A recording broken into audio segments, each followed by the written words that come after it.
এখন দেখে নেব ইউনিভার্সাল কি মেসেজ আছে তোমার এই কারেন্ট সিচুয়েশনের ওপরে। আমি সাফেল করে 3টে এখানে পাইল রেডি করেছি, 1, 2 and 3।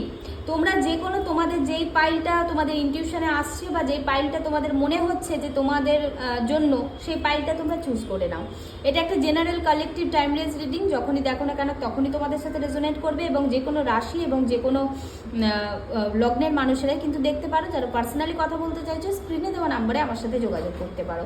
এবার দেখে নেবো যারা ফার্স্ট পাইল চুজ করেছিল। ওয়াও, এখানে দুটো কার্ড এসেছে, কুইন অফ প্যান্টিকলস এবং এস অফ ওয়ান্ডস। বন্ধুরা, এখানে ম্যাক্সিমাম মানুষ আমি দেখতে পাচ্ছি কেরিয়ার নিয়ে যদি ভেবে থাকো, কেরিয়ারে কিন্তু নতুন শুরু হতে চলেছে এবং কেউ কোনো গিফট পেতে পারো তার পার্টনারের কাছ থেকে বা নিজের জন্য কিন্তু কিছু গিফট কিনতে পারো। এখানে কিন্তু বেশিরভাগ ক্ষেত্রে মানুষের ক্ষেত্রে কিন্তু আমি ফাইন্যান্স এবং কেরিয়ারে ভালো একটা গ্রোথ দেখতে পাচ্ছি। নেক্সট আমি দেখে নেবো যারা 2 নম্বরটা চুজ করেছে। Wow, 2 of cups.